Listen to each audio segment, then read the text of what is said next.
Hello, everyone. It's Nate Tucker, and welcome to a new episode of Startup Heroes. Yeah, I'm joined today by Michael Artizabal.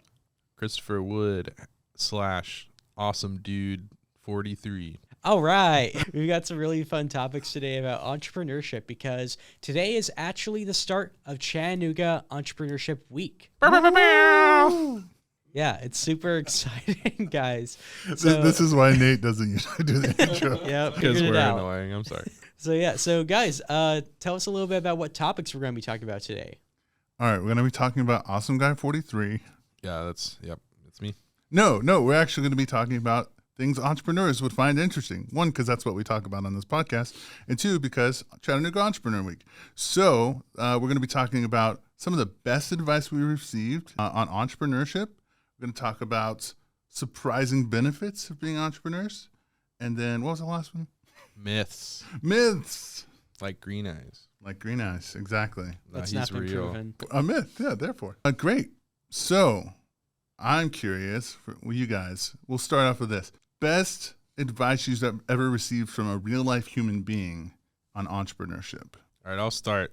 I got a couple. I know that's against the rules, but I'm going to do it anyways. No, I kind of expected this much. One wasn't about entrepreneurship necessarily, but it came from my father. For anyone that knows my father, you know that he's not one to really give sage words of wisdom. Like, that's just not his thing. He'll talk through stuff, but like he's not the one-hit liners or whatever. But something I learned from him was manage expectations, which my mom hates because that's like his thing. And she's like, stop it. Like, you don't manage expectations, because it's like kind of funny when you think about it in a marriage. But it's super true, because basically the whole like under promise, over deliver dynamic, what do you call it? Like shock and awe sort of thing. But that's been super helpful on my entrepreneurship journey, because near the beginning, this isn't a therapy podcast, but I'm a huge people pleaser, which is not good as an entrepreneur. But when I started, I was more worried about pleasing people instead of, is this actually possible? Yeah. And it caused a lot of burnout and headaches and stuff. And now I'm really good I'm better at saying no and managing expectations. And if I don't think something's possible, I like say that instead of saying yes and then trying to figure it out. I still say yes a lot and more than I should, but I also say no. So managing expectations is super important. And then also it lets you shock and awe and over deliver. And then I would also say one that Blake and I have been focusing on a lot recently. Blake's over at White Oak Bicycle Co-op and New Wave Coffee. Plan for success. Because like if you're not even like convinced that you can make it, like what are you even doing? You know, if you just assume you're going to fail, then you're probably going to fail. Like you're your own self-fulfilling prophecy. Yeah. But if you plan for success and you just assume you can make it, if you don't, like, okay, so, but like, you're definitely not going to do it if you don't think you can do it. Mm-hmm. And you kind of just like, you see what you look for. We've talked about that before on here, I think, with like the like red car thing or whatever. But if you're looking for opportunities and you're open to them, then you'll see opportunities. But if you're like, this is going to fail, or I'm not going to make it, or whatever, then yeah, that's probably going to be true. So plan for success, manage expectations, and I'll stop there for real life people. I like those too. It feels like almost like two sides of the same coin, because you're obviously thinking about managing other people's expectations. But honestly, when you're thinking of planning for success, but at the same time, one of the big things that people get wrong is they're like way too optimistic in the small moments, and therefore when something goes wrong, they're like, that's when the doom mindset kicks in. But I think it's like the planning for success in the long term, but even managing your expectations in the short term, to be like, it's okay if this thing doesn't go right. Like I can lose the battle as long as I keep going to win the war. Yeah, and I think, and I'm talking again, but kind of going back to the start with why, obviously. And Blake was telling me this morning, actually, over at Creative Mornings, shout out Creative Mornings, Cody and team. He went to an event last night where Bob Corker spoke. He used to be the mayor here in Chattanooga. And they were kind of asking, one of the questions was like, so he was the mayor when like the aquarium came about and the whole revitalization of downtown happened, and like his administration could be argued is why Chattanooga is like so successful today, because they had such a long-term vision. and they asked the question like kind of just how did that come about? And he said, as like a leader or a mayor or whatever, you need a bold vision and like not an incremental vision. Mm-hmm. And it's the cheesy line is, if you aim for the moon and miss, you still land among the stars. Mm-hmm. But it's the same thing. Like if you're aiming for 300 and you only hit 200, like it's still twice as much if you only aimed for 100 that you knew you could hit. Mm-hmm. And so I think that's like that. Me and Blake, we're talking like, that's what we're aiming for. We're with whatever we do. We're just like, why not aim for the craziest thing mm-hmm. that we can do? And then if it doesn't hit that, it's still pretty crazy. But if we're only aiming for the one that we know we can do, then we'll only hit that and we'll never go past that or exceed that. And I think that's huge. And like, if you're not hyping yourself up and you don't think you can do it, then you're not going to be able to do it. Yeah. Self-fulfilling prophecies. Yeah, that's great. I'm trying to think. I didn't grow up in a very like entrepreneurially equipped community. So like, but I put everything through the lens of martial arts because my dad taught me that, which is really cool. And so one of the ones that comes to mind is like slow is smooth and smooth is fast, which a lot of times seems counterintuitive with business because it's like move fast, break things, like, you know, like all that mindset. Whereas the idea with martial arts is like, hey, if you're doing knife practice and you rush it, you could accidentally hurt yourself. So get it slow and correct first and then move forward. But I think that really goes with the mindset when I think of business. Like I still apply that as like, get the things right that need to be gotten right. And then the stuff that it's like okay to like test and fail, then you can go faster with that. But like an example would be like one of the best pieces of advice I ever heard from humans was actually it was in the co-starters class. And then when I got back into doing like a side hustle, I think maybe you actually mentioned this, Chris, which is just like when you're setting up a business, make sure your own bank account is not what the business bank account is. Make sure they're separate. That's a really small technical one, but it's like really important and very helpful. It's called commingling. Yeah. You do not want to mingle them together. So anyways. Don't mingle those co's. Yes. Co's should not be mingled at any cost. And so that's like a really big one personally. I think most of my business advice that's coming to mind is for the next round. So I'm going to let Nate take away the next one. Yeah. So kind of similar, Michael. Like I also didn't really have a very strong entrepreneur like community around me until really I got into like college, I would say. And a big figure that taught me a lot would be Courtney Young, who was the professional development professor. Whenever I was graduating, they changed roles a lot, so I'm having to remember exactly what their title was. I believe they were a doctor, but yeah, Courtney Young, they were awesome. And they were the person who, when me and Dylan started Scenic Trend, they were the one who like we'd go to like after class and stuff like that for like just to like ask questions, stuff like that, about like what we were doing, especially from like a marketing standpoint. And they were incredible. One of the big things that they helped us with was just knowing like not to sell ourselves short, because that's a big problem we had early on. Was we would just view ourselves as like, you know, we're little college students, you know, we're little 19 or 20-year-olds. We can't even like buy a drink, and we're expecting like these like big artists to talk to us and want to like be in our like arts magazine that tells us like this tiny little thing that no one should care about. And they very much were the person who like when we would go to them and tell them about ideas, they'd be like, have you talked to that person? And we go like, no, we don't know them, you know, we don't know how. And they'd be like, well, here's their Instagram, send them a message and stuff like that. So and that's huge, because that is where like something that I think really helped set me and Dylan apart was that we quickly kind of developed the idea of like everyone's a person. You can talk to anyone, you know, don't feel like you're below other people. So so they were huge. Big thank you to them. And honestly, anyone that doesn't give that vibe and makes you feel like it, don't deserve your effort and time anyways. Yeah. Like they're not worth it. Mm-hmm. So I'm not going to say. On that note, real quick, I want to say, too, something I love about Be the Change Youth Initiative, shout out.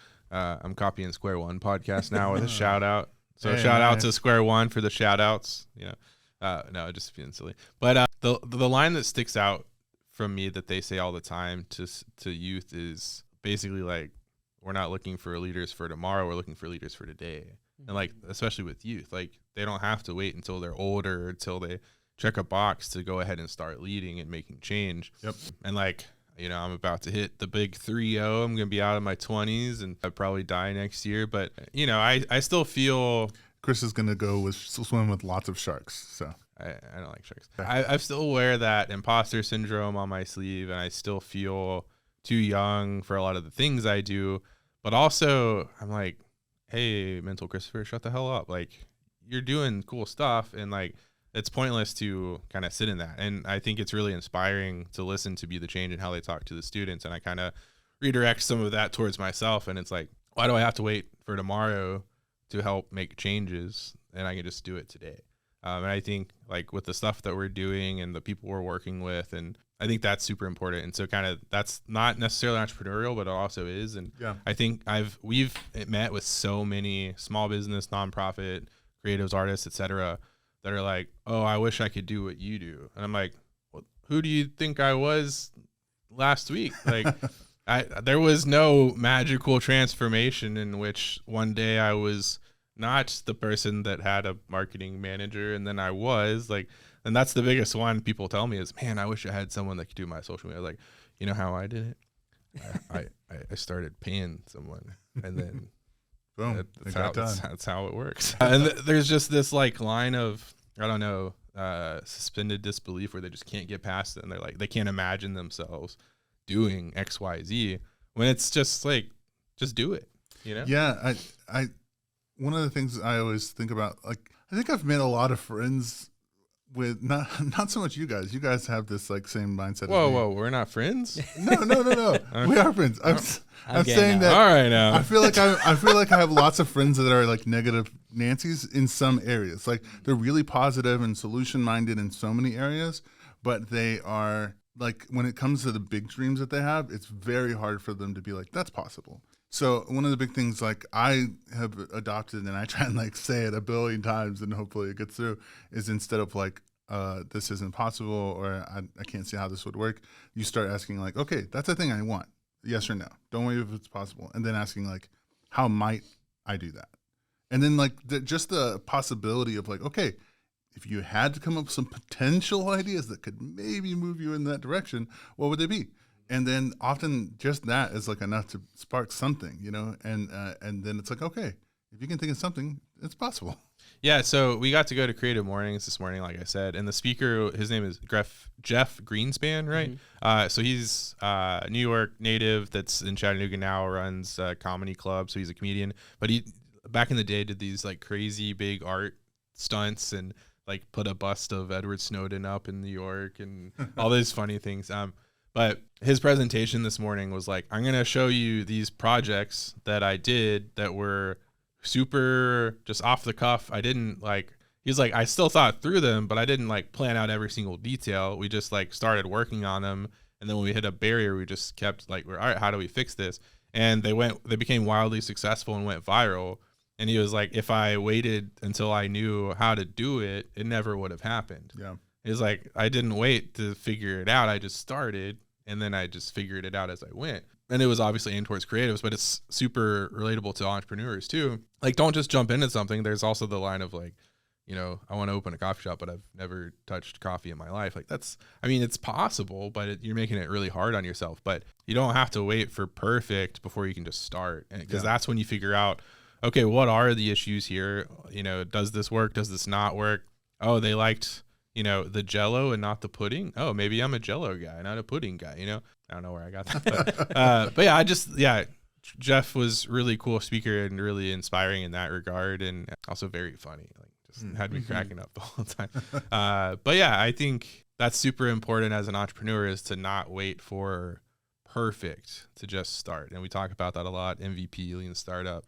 But it's one thing to say it and one thing to actually do it.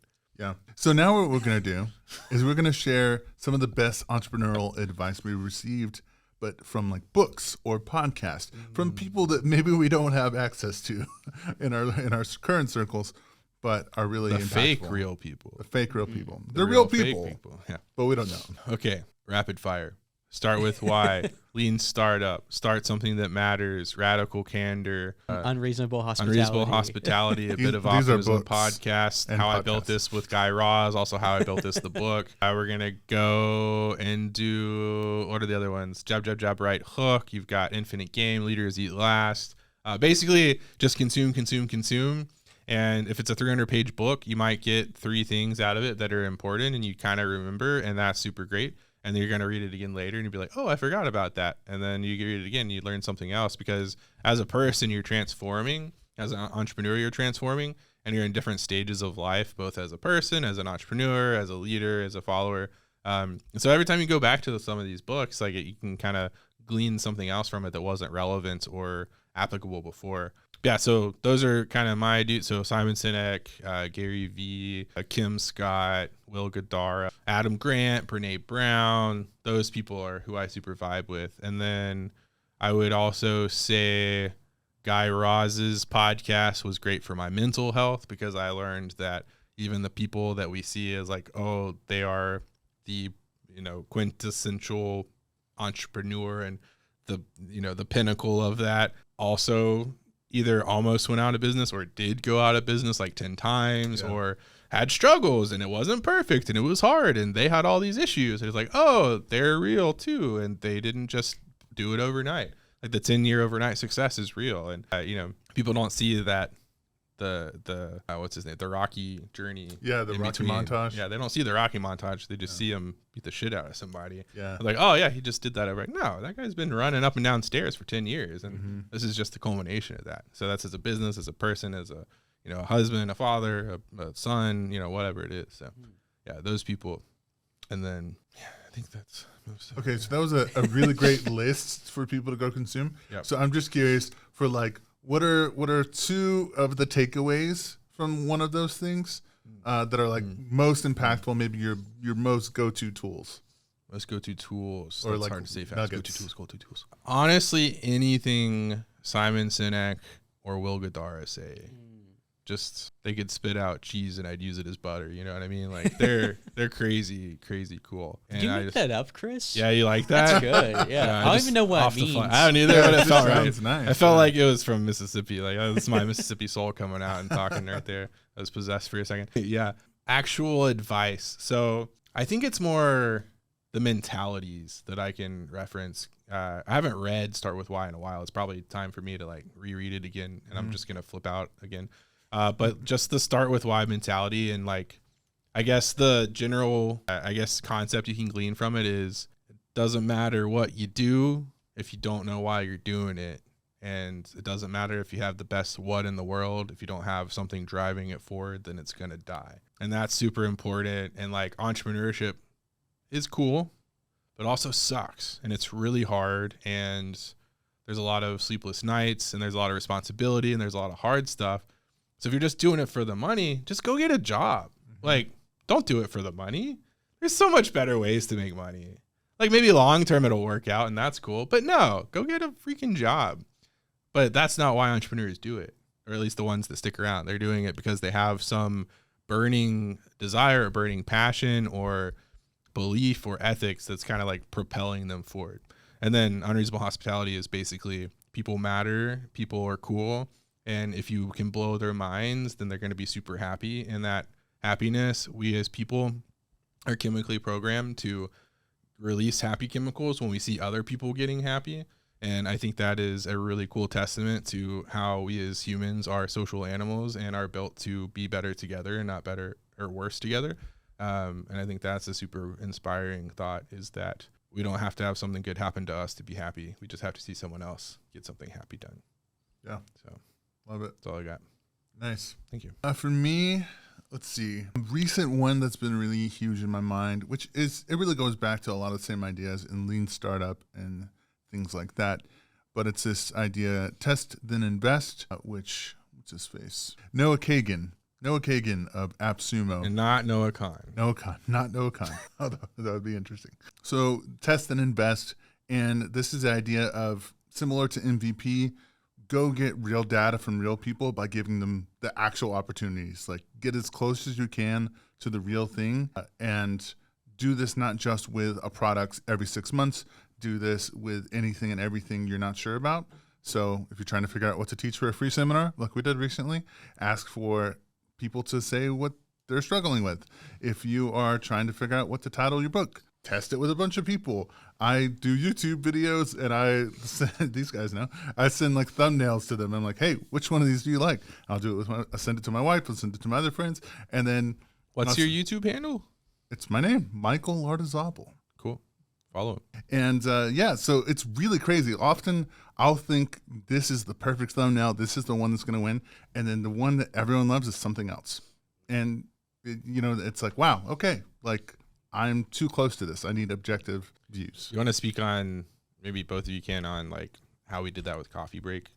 Yeah. Like specifically, because that's a huge part of our story, and I think why it's gone. Yeah, I was telling someone Yeah. that story Yeah. today actually at Creative Mornings because it's a great. I was story. too. Yeah. That's so That's awesome. funny. Two different Well, you interactions take with it not away the then, same yeah. people. Yeah. So whenever we first had the idea for Coffee Break, or as we called it, Gig City Networking. Wow. Uh, That's yeah. so crazy to think of as the name. I loved it. You though. think back to it, you're like, that was so stupid.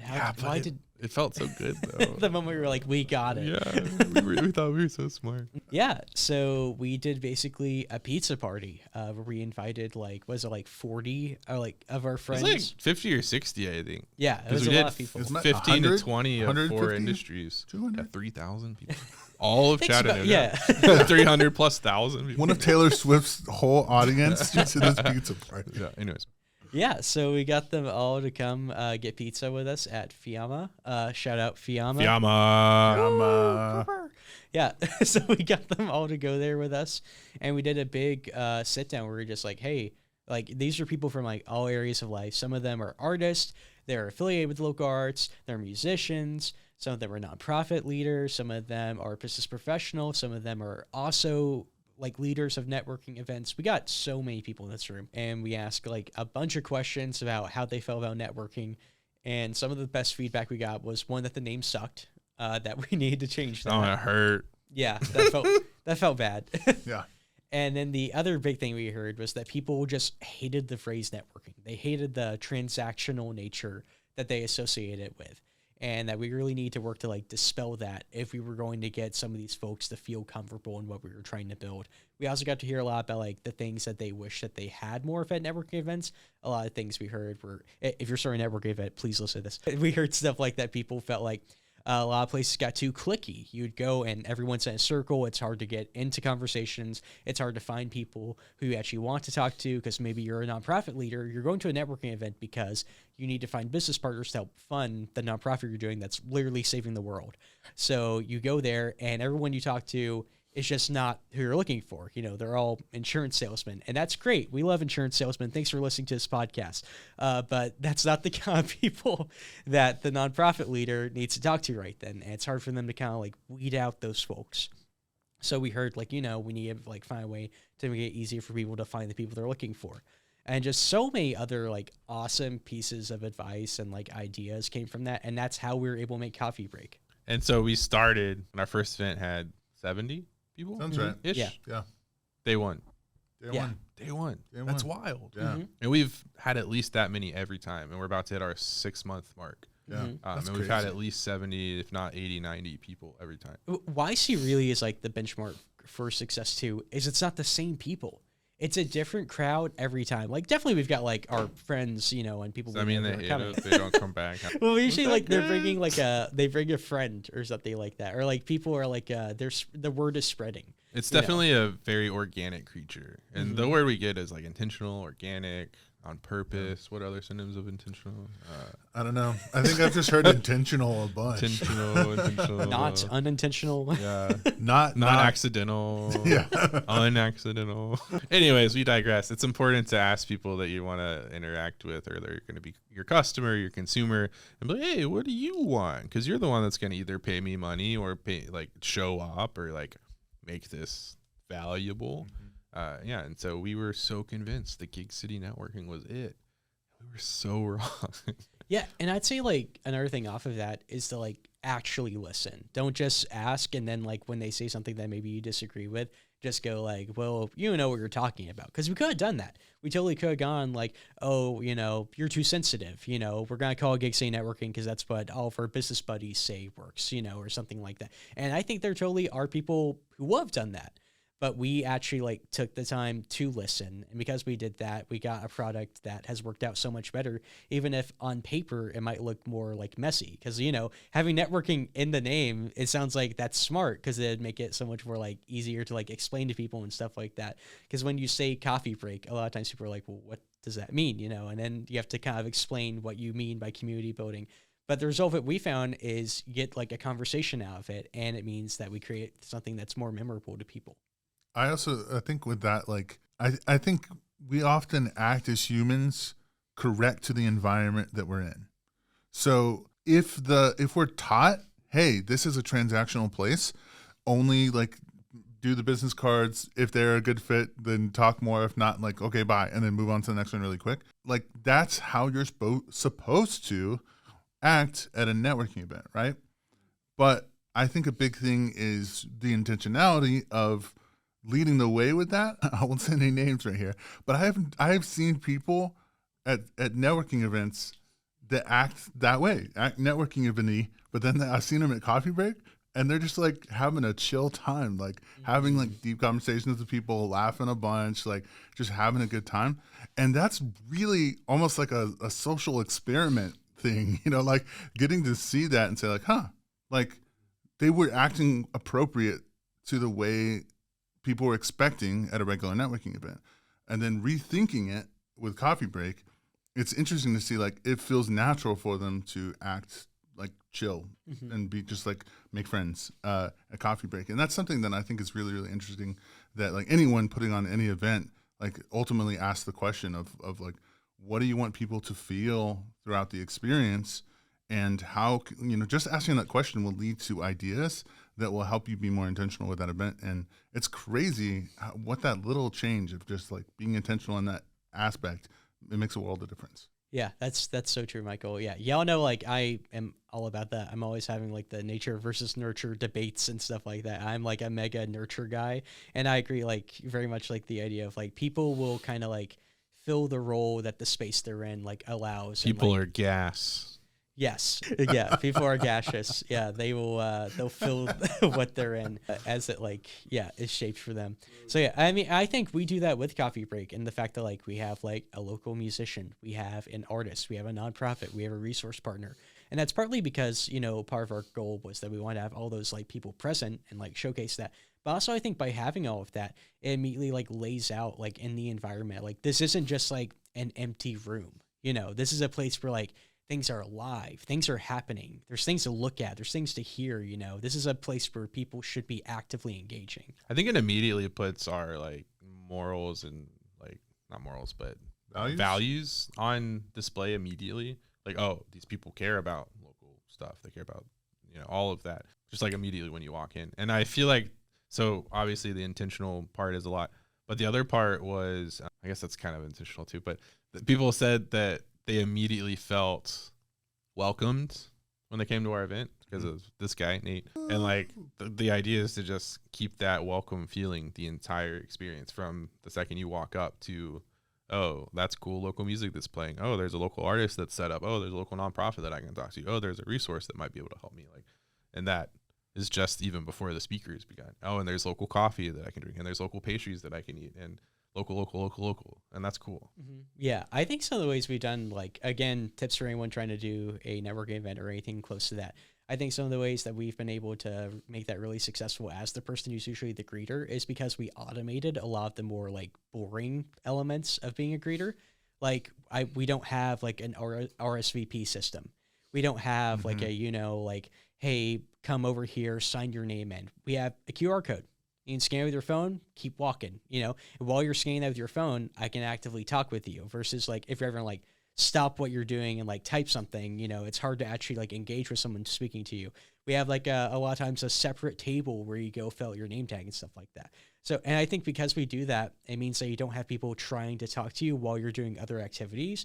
It means like when people are walking up to the table to talk to me, that's my focus. You know, I'm not trying to go like, oh, by the way, you know, put your name on that, or here's like a bunch of materials. I'm just going, hey, thanks for being here. How are you doing?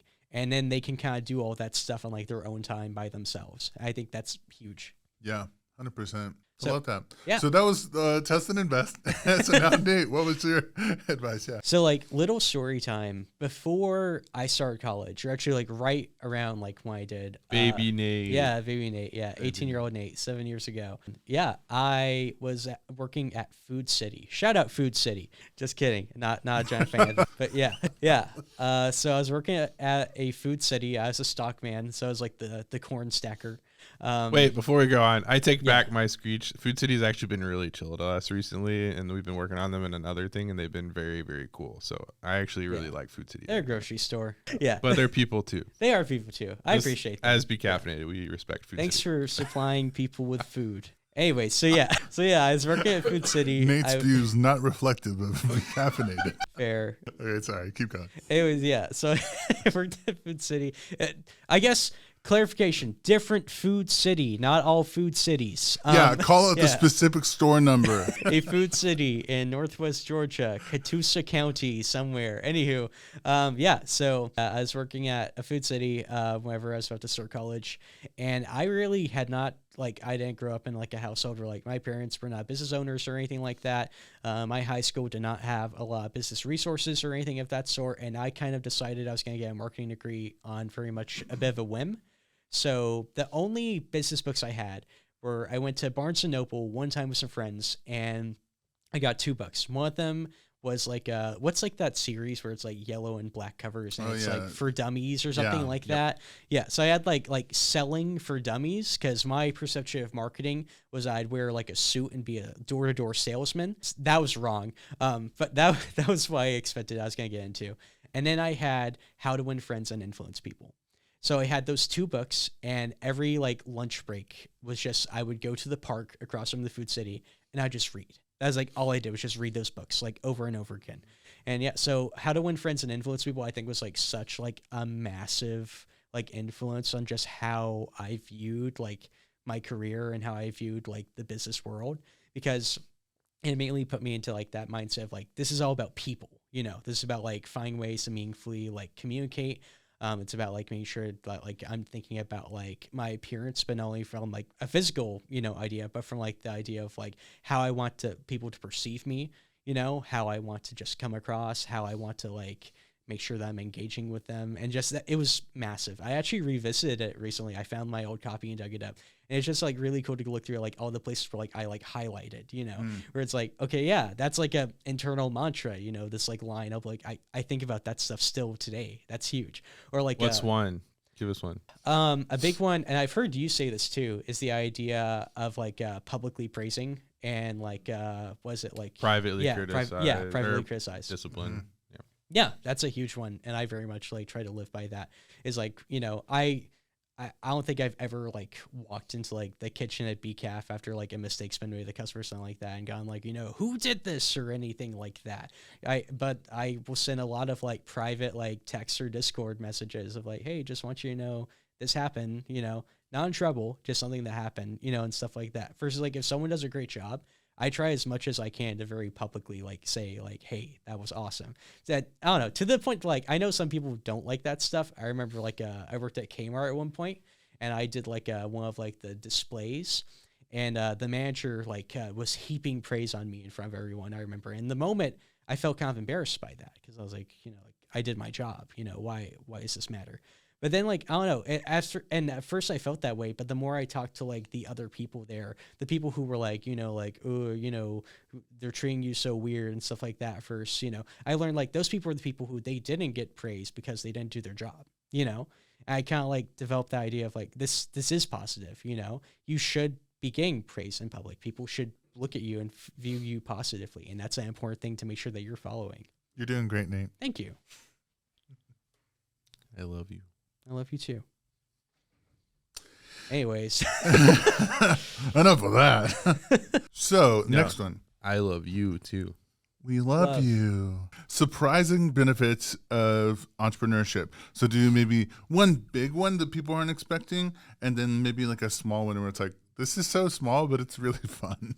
This is like a huge one. If you've not already developed a mental illness, you definitely get one. If you start a business. No, I'm serious. Yeah. No. If you're not depressed, if you're not anxious, like, and I'm kind of joking, but also not, like, it exacerbates everything, which isn't really a benefit. Yeah. I'm kind of do you, digressing, man. but You do you. sorry. Well, rewind. Yeah, skip for now. I'll come back to me. I'll say a little one that I found very valuable the first time it happened. Well, I mean, it's only happened one time, but I still think about it a lot. Was there's a liquor store in East Brainerd where if you go to and say you work at Be Caffeinated, they'll give you a discount on your rum. But yeah. Wait, what? That happened. Which one? I can't even remember its name. It's one of those like little like weird ones. We don't even have one over there. I swear. It was like on like the border of like Brainerd, Eastridge kind of area.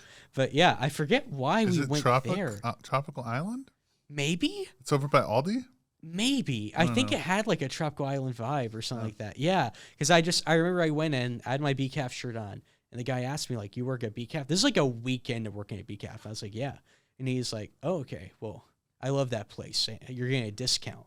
Yeah. And you'd only been here like a week? Yeah. It was bizarre. I don't know why he was so into it. I never went back. But why? It's cheaper rum. Okay, that's a good one. God, That's I a love good one. that. A big surprising benefit of entrepreneurship to me, when I first think about it, I'm like, oh, cool idea. I'm going to get started. It's going to be cool. I'll make some money. I'll build up and do something awesome. But one of the big things I didn't realize was, this maybe touches a little bit on what you were saying, is that like entrepreneurship will put a mirror to your soul. And so if you are going down this path, and you invariably will come to places where you have to like face decisions and choices, and it's going to reveal like what's important to you. Is this more important or is this more important? Well, guess what? The business has to keep going, so I have to choose this or this and then move forward. And a lot of times like that will just keep happening again and again and again. And like I know myself way better after doing entrepreneurship versus before. So maybe it doesn't give mental illness, it reveals. No, it gives hidden. it to you. It gives it to you. It's a mirror, and it just like brings it to the top. Mm-hmm. Maybe I don't know. I guess it's, well, I was going to say it's cheaper than like the doctor. It isn't, actually. That's not true. Okay, real benefit, like, I mean, the other one is real. I love rum. But real big benefit. Wait, shout out rum. Shout out rum. rum. Yeah. So big benefit actually, I'd say, is actually like time management. I think that's a huge thing that like if you aren't getting like learning how to do that, you're going to really suffer as an entrepreneur. And like kind of like the whole like there's like, what's that called? The kind of like the Matrix we're always talking about where it's like, no, dang it. It's No, like, you're talking about the important versus Yeah. priority matrix. Exactly. Or, Yeah. Stephen Important. Covey's 7 yeah. Habits of Highly Effective People. Yeah. Yeah. The idea of like, you know, the important, urgent, important, not urgent, all of that stuff, and kind of like dividing task into that. Yeah. Like I thought like just being like a college student who was like a working college student, like I got pretty good task management, but actually having like 1, working with BCAF, 2, working with HiveThink, and then 3, working on Green Eyes all at the same time. Like task management is so important because like I can have like so many things that need to get done, and it can be very easy to go, you know, I'm going to get stuck on this one idea, you know, and just really like get so focused on that. And so it's really valuable to be able to kind of like think to yourself, like, how much time do I actually have to be able to like spend on these projects, you know? And the idea of like, sometimes you aren't going to be able to like spend all day, you know, working on that thing that you want to be perfect. Sometimes you're just going to have to go, I'm not going to be able to get that done. I can do this much to like move it forward. I know that's something like we've talked about, like Michael, and that you're like a big follower on, is the idea of like, you know, just like the steps, you know, what step can I take today that gets me closer to point B, you know? Yeah. I mean, if point B is a mile away and you only walked 100 feet, I mean, that's something, you know, that's a percent of the way there. Only 5,180 to go. Exactly. Yeah. So I think time management is huge, and that's like a big skill they kind of develop like by necessity. All right, I think I have a few, but we'll see if I remember them all because I'm already having trouble remembering. One that's super cool. Let me remember it. You get ADHD. You get to birth something from your metaphysical loins, and that's cool. You know, like cool. It's your own little spiritual concoction. Just like if you super care about something and like have your set of values or beliefs or whatever, you kind of get to like make a version of that with the product or service. Yeah. And like, that's pretty cool. Like, I don't know if I'll ever have kids, but I've got Be Caffeinated. Yeah. It's kind of like that. It has like a little bit. legacy too of its own. Like I hope so. like Scenic Trend, our like online magazine that me and Dylan had. We ended that like several months ago. People still talk about it. People. I know people because of that. I've made so many like friends and connections because of that. That doesn't go away because it's gone. You know, and like there are people who have told me like, you know, I got a gig because of that, you know, and stuff like that. So that's forever, like the legacy that created. Yeah, so that reminds me of my second one. Thank you. The people, both who you work with, who works for you, and then who you're working for, like customer-wise, but also like the community. So I've met so many freaking cool people that I have no business knowing at all. But like I would consider them friends.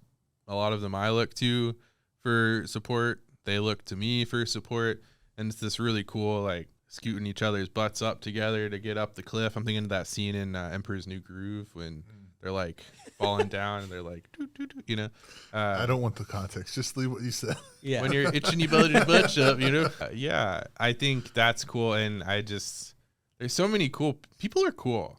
Just like, hello, meat bag full of your own thoughts that's controlled by one organ that's the only one that's named itself. Like, that's cool, right? But then also you just have all these interactions and societal like pressures and norms and constructs and oh yeah, I'm trying to make money, but also trying to like not go crazy and also trying to like, you know, pay my taxes and make a legacy and push forward this idea. And we're all doing it together at the same place and the same time, if you believe in time. And I don't know, that's just really cool. There's just cool people, especially in Chattanooga. That's epic. And I like being in that community. Shout out Chattanooga. And then the other one that I was thinking of that's a huge benefit, and this is one that ironically my grandparents kind of disagree with, but eventually, theoretically, if you prioritize it, you can kind of build your own schedule. Not technically 100% of the time, but like if I want, and I do, like I go home for Christmas to my grandparents' house, and like, what is that? Sorry. Oh, That's my original timer that says go validate my parking again. Oh, nice. But I'm good. I Shout get to out like parking. Shout out parking. shout out Be Caffeinated that validates your parking at the North Shore location on the first or third floors of the garage with your license plate. Don't pay. But then you can also like I get to, I don't know, if I want to go on vacation I can, but it's only because I've put in my time and also I've prioritized hiring and building up really good team, and like I trust them, and like I super agree and vibe with most of the things my grandparents believe about business and like my uncle. But the one thing that I super disagree with is like, it shouldn't have to be my life 100% of the year. Yeah. And if it is, I don't want to do it. Like, it's not worth it. And like, if I don't ever get to see my family, like it's the whole, like, you don't live to work, you work to live. Mm-hmm.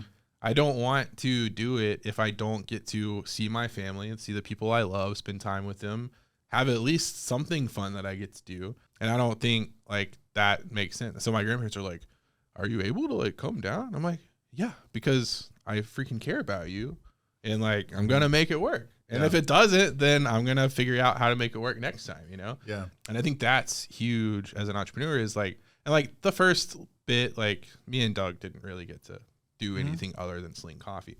But then we hired employees, we hired a manager, we have multiple locations, we have more managers, and we have a team and people and like Nate and all this. And like now we have the infrastructure built up because we made it a priority because I care about that. Some people don't, and that's fine. But I think if you don't have that, I don't know how you're going to like make it. It's a lot. Alex Formosi, one of the cool businessy, advicey people that's actually built businesses out there on, you know, there's a lot of business gurus. The interwebs. Yeah. One of the things he talks about a lot is like the core skill of starting a business and getting it up and running and actually making money is working really, really hard. But there's people out there that work equally as hard, but they're just doing it in a job or at the low leverage points of business that never go greater than that. So at some point, that's not the core skill anymore. Of course, you're still going to have to work hard, but you technically don't have to work 24/7. Like, cause then the new skill is like, okay, I've hit enough to have money. Then it's, how do you do better with leverage? How do you delegate better? How do you make better decisions of like automation and paying for things to help you? It's the seesaw of time and money. Yeah. And at first you have no money, more time, and you're spending that time as your money, and then eventually it kind of evens out, and then you're like, okay, I can invest this money into giving myself more time, and I have more money now, so I can have more time to myself. And that's super important. Yeah. Nice. Okay. Last section, myths, entrepreneurial myths. What are things that you thought about entrepreneurship or you heard from the media, the world around you, people in your life, and you're like, no, actually, it didn't end up being that way. It was totally different than what I expected. I'll start. There's the whole idea of like starving artists, but I will say like the side hustles and even full-time business that I had all involved being really good at creative things. So I got really ridiculously good at guitar and singing. And then I had a full-time business teaching it for like 7 years, and full-time business, like full on, like that was my total income made from music, like in my 20s. Amazing. And then in terms of like I've tried a bunch of side hustles in recent years, and like the most profitable one that I like made the most from was like painting. Like not painting people's walls as like a service. Like, hey, I made a really cool, pretty picture. Do you want to buy it? And people did. So if you're someone out there and you're like, I'm interested in the world of entrepreneurship, but you're specifically like a creative, like an artist, like you can do stuff. There's lots of pathways to do business with the arts. You got this. And that myth is stupid. The term starving artist is dumb. All types of entrepreneurs struggle at some point. So we've been starving entrepreneurs, and then we've been like fed entrepreneurs. And same thing with being an artist. You got this. The sooner you start, the sooner you build up the stuff and make cool stuff happen. I want to point out too that I think artists inherently are entrepreneurs. Yeah. Especially if it's like they're selling their goods. Like they are entrepreneurs. Exactly. Boom. Immediately. It's just they're not making coffee, they're making art. Yeah. Anyways. Yeah. So I think that's the biggest myth. I got really worked up, as you can tell. So I love screwing, and I say this specifically, like friends, I've been around people, I've been around relatives, and if I have like someone nearby that's like an artist and the people around them are like, oh, we can't do blah, blah, blah, I'm like, screw you. Like, I stand up for them. So come at me. I'll protect you. That's what I got to say. You have to follow that one. Okay. Oof, that'll be tough.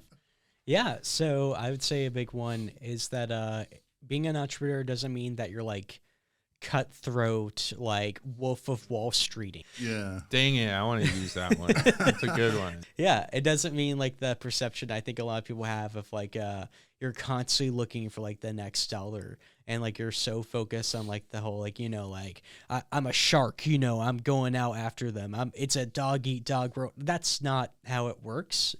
I've never seen someone who was successful who had like that mindset. I've seen a lot of unsuccessful people who had that mindset. Being an entrepreneur is incredibly focused on like collaboration. From what I've seen, all the successful people I know, they have been able to get where they are because of the fact that they had an idea, they found people who could help them with that idea, and they went in with the idea of, you know, a lot of times like you aren't reinventing the wheel as an entrepreneur. You know, you're taking the wheel and like I added a new shiny rim to it, you know, and that's great because there's people out there who want to buy that shiny rim. You know, but that also means there are other people out there also selling wheels who have a different shiny rim, and that's also great. That doesn't mean you have to hate those people. It means that you all have like your own individual markets that you need to try to find, because there's a lot of people in Chattanooga area alone. There's like 200 to like 250,000 people in like the metro area. I think it's like easy to forget like how many people that is. You know, your business realistically can only service so many of them. Yep. So there can totally be someone down the road doing something very similar to you, and y'all are not in direct competition of each other. You guys can work together and like live peacefully together. Yep. Honestly, real quick on that, like back in my music teaching days, we was like a collective of us music teachers, all doing our own business, all doing our own thing, but we all found we had like specialties. So like I found out I didn't want to teach little kids. Like I loved teaching more like teenage age, college, like and like beyond. And so I would send people like, oh, hey, my friend, she's great at like young kids. She has games and stuff. I talk to them like they're an adult and they stare at me moon-eyed. So like, don't send it to me. But if they love metal and composing, like they're probably great with me. So yeah, that's 100% collaboration so much. Yeah, I think my myth is that, you shouldn't live by a scarcity mindset, but rather an abundance mindset, and that collaboration's important. You don't have to like remake the wheel, but no, I'm just kidding. Oh, that's a good one. Damn it, no, that's a good one. Yeah, Okay. I mean, I don't know, just that one hits really close to me because I feel like I often have this conversation with people where like, especially now like they know a lot about like what I do and stuff like that, where they'll tell me like, did you hear, like a lot of small business people that I talk about, they'll be like, did you hear, X business is coming to town, and they'll say like, oh man, that makes me so worried for Y business, and it's like, why? Are you going to shop at X over Y? Like, is that what you're telling me? And if so, like, I don't know, that kind of says something about why potentially, or it says something about you as a customer, So you're not loyal. Yeah, exactly. Where it's like, I don't know, those conversations always frustrate me a little bit when it's like, are you worried about this thing coming here? And sometimes I am, but usually not because of the reason they think, not because of like direct competition and like the sense of like everyone's going to like, mind control go, I must go to X. That's not how it works typically. Usually like, I don't know. Yeah. It just, that doesn't really exist. And people who have that mindset, I notice, are people who I don't like being around. Shout out people Nate doesn't like being around. Yeah. You know who you are. Go away. Yeah, we were talking about that this morning, and I think the example we gave was when the Seattle-based coffee company was opening in the town-oriented consumable item grocery store. It was in a food city in Red Bank, and it's like we got like this really bad diagnosis from the doctor. People were like, are you gonna be okay? Like, oh, the Starbucks is moving into the food city. Are y'all gonna make it? I'm like, dude, like you said, are you gonna start going to there instead of us? Like it's not a drive-through, which is what we are, and also our stuff tastes better and supports local. So like, if that's what you care about, you shouldn't change your consumer habits. Do you, Becky? Yeah, right. And I don't know, it's just so weird. They like almost feel pity for you. You're like, yeah, nothing's changing. There's a Starbucks, like there's a Seattle-based coffee company, like right around the corner from the North Shore location. Yeah, they're doing fine. they're everywhere. Decaf's We're doing not fine. escaping from them. And the other ones are like when Scooters and Dutch Bros moved into town. Same thing. We're like, I mean, we're happy for them to be here. Taste their coffee versus ours, and then go to the one that you like better. Like, yeah. I More than mean, enough. whichever one I guess is like on your route or drive-through coffee shops. Or, and I think this is huge, which one shares your values? Yeah. Anyways, Yeah. what are we doing? Myths? Yeah. Yes. Yeah, I can't copy Nate's. I think, okay, so this one was interesting. So I have an academic background in business. So my undergrad, I started as a polymer science major, which is just hard chemistry, and got through 2 years of it. And I was like, you know what? I don't like labs. I like people. And that was a huge like epiphany for me, because in high school, like if I was at Walmart or Target or something and I saw someone I knew coming down the aisle, I would literally turn around and go down a different aisle so that I didn't have to talk to them. Like, not even kidding. Like, that was my MO. My mom gave me so much crap for it. But then I went to college and a lot of things changed, and I realized, no, I like people. So I went and met with my polymer science advisor, and I was like, hey, it was Brett Calhoun. Hey, Dr. Calhoun, I have gotten through most of the hard parts of the prereqs, but I think this is what I like instead. He was like, yeah, you probably shouldn't be a polymer scientist then. He's like, so what's interesting to you? I was like, I don't know. I think business is interesting. He was like, okay, what about it? And I was like, well, I think like, I'm a big gamer, and I think, the like strategy part is interesting. He's like, do you know what entrepreneurship is? I was like, that's a really big word. What does that mean? And he kind of explained it. I was like, wait, that sounds really cool. And he was like, all right, here's like the information about it. And so I looked at it. I was like, I think I want to change my major to that. So I changed to business administration with an emphasis in entrepreneurship, and never looked back. And so then I had classes that were like entrepreneurship focused, and then ended up getting a graduate assistantship to go to grad school and get a master's in business administration. But the myth was none of that is really relevant to owning a business. Yep. I have 2 degrees in business. And I would say I can count on one hand the number of classes that I had that I actually think were valuable to owning a business, which is not a knock against USM. My degrees were cool, like valuable, but they were made to be a cog in a corporate machine. They were teaching me how to be an employee and how to work for someone, and not necessarily how to be my own boss, how to own my own business and do that. And so, like, it's actually less classes and more professors that were valuable. So Dr. Jamie Foster, shout out Dr. Foster. I know you're not listening to this, but you're awesome. She also owned at the time with her husband, a comic book shop in town called Southern Fried Comics. And I had this problem with my entrepreneurship professors that had never owned a business too. I'm like, why are you teaching me? That's like learning from a heart surgeon that's never operated, right? Isn't that bizarre? But she had, and she wasn't even an entrepreneurship professor. She was my creative marketing professor. Yeah. She was phenomenal. She was also friends with Robert Kirkman, like the guy that wrote The Walking Dead. Oh, wow. And like, that was cool. Anyways, so shout out to her. Shout out to, what was his name? There was, oh my gosh, I'm blinking. There was this one guy that was like super mean, but in like a Gordon Ramsay way. He challenged you. Yeah. I don't remember his name, but he was cool. Very tall guy. Shout out tall guys. Learned a lot from him. And then, what was his name? It was like Russ, Dr. Shout out our names. Yeah. Oh my gosh. I'm so if sad. You have an R name.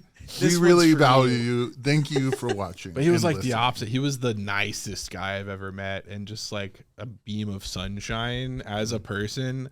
And he was awesome. I learned a lot from him. And then James Wilcox, who was my boss in grad school, WWJD, what would James do? I would probably jump in front of a bullet for that guy. He's just pushing for the entrepreneurial scene for youth in Mississippi and economics, financial literacy. But those are the people that I actually learned stuff from and still do it. And it's because they taught me how to think. Yeah. It wasn't even like, oh, this is what you do. It was, how do you do things? How do you think about things? How do you challenge things? And how do you like figure it out when you don't know the answer? Mm-hmm. And that was the myth. Entrepreneurship is, you can't teach someone entrepreneurship. That's not a thing. You can teach them how to think, but there's not a what to entrepreneurship. There's like doing taxes, and there's like, there's a cost of goods sold. Things, yeah. There's the bullshit stuff that like is the math side of it, but that's not entrepreneurship. That's business. Entrepreneurship is thinking creatively, coming up with solutions, the marketing, the branding. It's the like living, breathing, organic side of business that has that like essence, that personality, and that like gusto. The other stuff, anyone can do that. Anyone, if you give them a calculator, they can figure out cost of goods sold. They can figure out profit. But it's the like living side that's the entrepreneurship, and that's the part that's really hard to teach because it's not just binary. It's not black and white. It's not like this is right, this is wrong. It's like it changes. Like be caffeinated. What we do now is different than what we did 5 years ago, and is different than what we'll do in 5 years. And there's not one that's right or wrong. It's just what we're doing. And maybe it works or it doesn't work at the time, but we could take this thing and try it now and it doesn't work, and then try it again in 5 years with different like circumstances, and it could work then. And that's the beauty and hard part of entrepreneurship. And that's what is really hard to learn, because you can't just like, oh yeah, I write it down, now I know it. It's like you have to be constantly pushing yourself and changing and morphing and like be the entrepreneur. Like become one with the entrepreneur. Mm-hmm. And I think that's what's cool about it. And that's a myth. Yeah. And that's my TED Talk. Thank you. Mm-hmm. No, I loved it. And also like the last part, like what you were talking about, it, like I had this like little image in my head of so many people getting like the A students in school. Like being an A student is not entrepreneurship necessarily. Like I think like, A students are bad entrepreneurs a lot of times. A lot of times it's this. I'll stand by that. C's to get degrees. Yes. Like they're the ones that they do what they have to do to get the result, and they're not worried about looking good. Not that like I got mostly A's, but I got a lot of C's. Mm-hmm. I almost flunked out of grad school because of my finance class. Mm-hmm. But yeah, it's like there's so many times in entrepreneurship where you're like, okay, I just want to follow the path. I want to do what's the right thing, and it's like that. I think so much of that like mental side is like you have to make your best judgment on what you think is the right thing for your customer and for you. It's balancing all those things and then being like, cool, I'm gonna take the risk and say I'm committing to this. I'm moving forward, and we'll adapt. Future me will figure it out if it's the wrong one. Yeah, I think the myth that we're getting at there is entrepreneurship is also not knowing the answer. It's making a freaking decision. Yeah. That is entrepreneurship. Right like you can't know what the right answer is. You just have to make a decision. You just have to do it. And it's people that get stuck on, is this the right decision? Is this the best option? The best option is just to make a choice. Yep. Because if you don't, it doesn't exist. If you do, then you get to learn, and then you get to try again, and then you get to make the next best decision. And then if that doesn't work, you just keep going and you iterate and you like build on it. But like, it's what we were talking about with Jeff Greenspan this morning. Like, if you don't start, you can't learn, and you can't learn if you don't start. And if you wait until it's perfect and you know everything, it's never going to happen, which means you're not an entrepreneur because you've never done anything. But yeah, you're just sitting there doing these like mental exercises of, oh, what if I did this? What if I did that? But you're not an entrepreneur. You're just like, well, it's kind of like I had another image has popped into my brain. Was it about the other word I just said? No, it's not at all. But it was thinking about like, okay, you have a giant ship and you're trying to get from one place to another. You can know where technically to go and where the end point is, but you can never ever predict that at mile 3 into your journey across the seas, what the waves are going to be doing in that moment. Like, you have to adjust to the waves in the moment while dealing with them. Or that like a whale breaches the ocean and like submerges your vessel, and you have to turn into a submarine, and and then you have to turn into an airplane, and then you have to become a spaceship, and exactly. That's exactly what I had in my brain, Chris. Thank you. And then you turn into a mighty war eagle. Go Auburn. Just kidding. Next time on Entrepreneurship. So anyways, to summarize my TED Talk, nobody knows what they're doing. Everything's a joke. And if you make a decision, then you're an entrepreneur. And if you don't, then you're not.